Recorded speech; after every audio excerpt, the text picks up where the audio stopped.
Welcome back to Indian Trace. I want to open with this. It's a 10-year touch series, but with this comment. What you're looking at here, of course, it's quartz. But the people that made these, completely different people, specific and individual personalities. A Stone Age that will never, ever, ever come back again. A particularly unique type of life.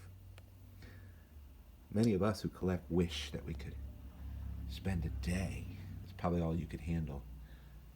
Well, if you were taught by them, you could probably handle more, but it's just staggering when you realize that, like, this came out of this one.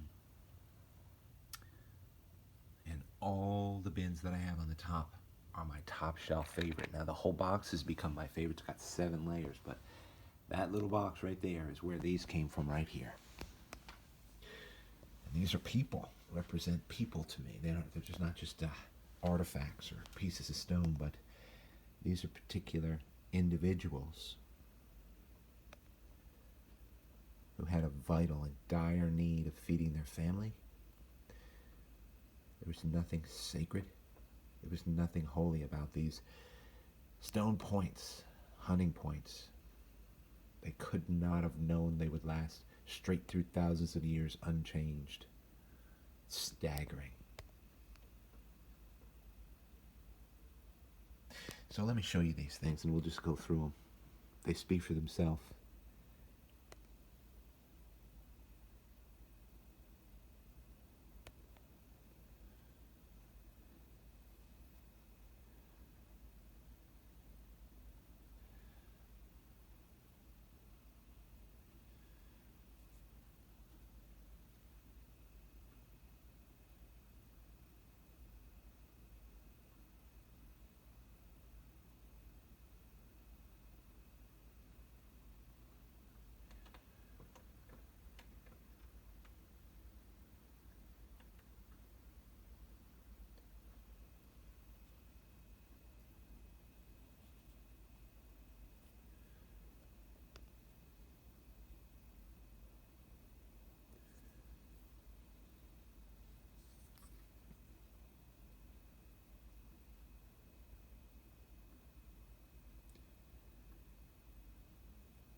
The simplicity, if you will, the utilitarian intention of each one of these blows my mind.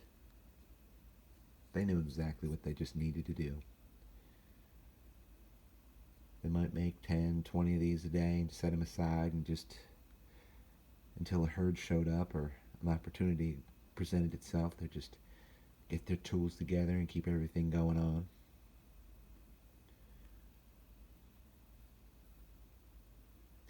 Some people haven't heard the term that I use a lot called expendable resource. That's what these are.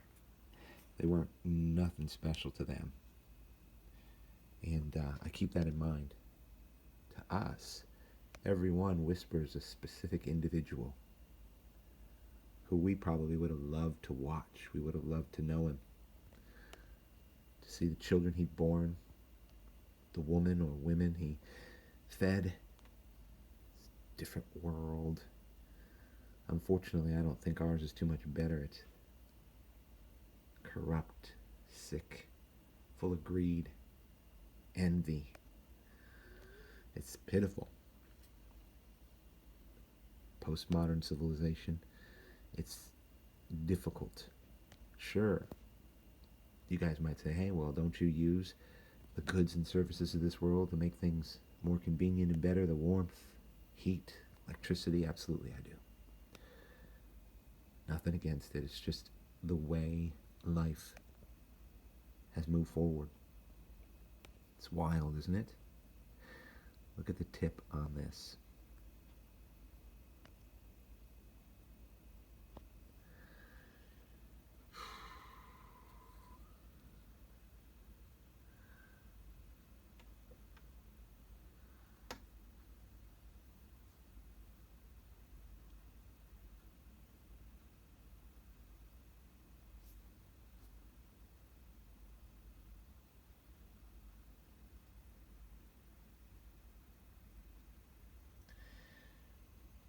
to me, these and all of them. I mean, they all, for those reasons that I feel usually, sorry about that, but I'm looking at people.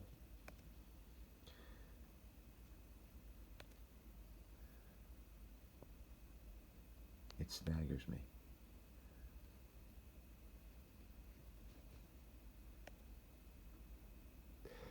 We all think about dispensations and the time period it was produced and how old it is. These two very well fit into a 4,000 plus years ago, probably 6,000 was the man Mike who was made this and needed to have his food. And a lot of girls are out there, a lot of women who love collecting these artifacts of the North American Indian. And I might get into highlighting some of the tools. I do have some specific tools that I found and what have you. These are tools, but, you know, scrapers and things like that. Winter's a good time to get organized. This is at Notchville. That's just milky quartz gone. It's just good stuff. I'm surprised I haven't been interrupted yet. Dogs and household at this point at the Vulture. For those of you who just get into collecting artifacts, if you happen to be by the channel, well, you can call all these arrowheads, sure, but they're all atlatl dart tips, fashioned for prime use in the atlatl. Throwing a bigger caliber arrow, I like to say. Some people call them spears, but either way, it could carry this kind of size through the air, and these are not small. Anybody who shoots a primitive bow knows they can't even shoot these kind of things. They're way too heavy. You've shot a bow before, a modern bow. If you don't have the right weight of that arrow, it just doesn't work. It falls right out, and you just got to get the right weight for the poundage that you have on your bow. You can imagine a primitive bow trying to shoot this, which they did not. But the atlatl did. Efficiently. Thousands and thousands of years. Look at this point. Found at the dunes. Perfectly balanced.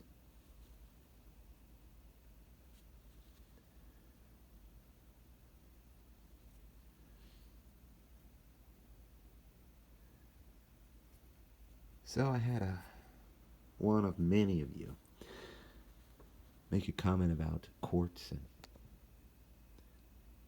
like I said, many across the country, Ohio or Missouri, don't find a lot of quartz, so I'm happy to share a little bit of the up close and just do a quiet winter museum type of look. Look at this point.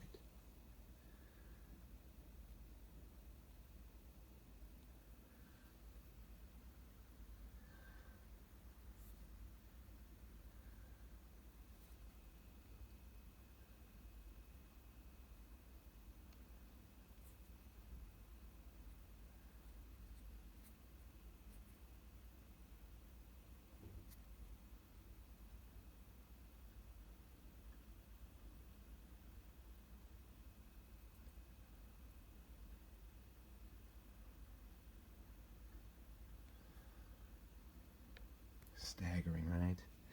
At that point, I don't know what to think about. It's probably wicked old. It was found at Stone Mountain. When I mean wicked old, I mean like it could be 8,000 years old.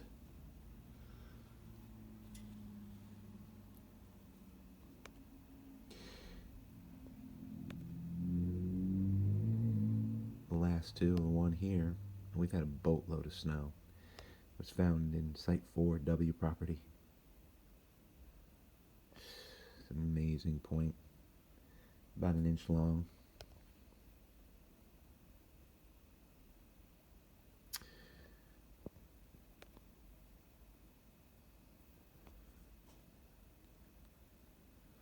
I like this vein type of quartz.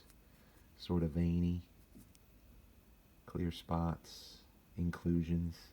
Sort of like an emerald. A good emerald has to have inclusions in it for it to be, number one, authentic. Number two, really beautiful. And emeralds are more valuable than diamonds for those people who know jewels. Good stuff. So I think that gives you a good look at that little set of ancient people. The tools that these ancient men made to live.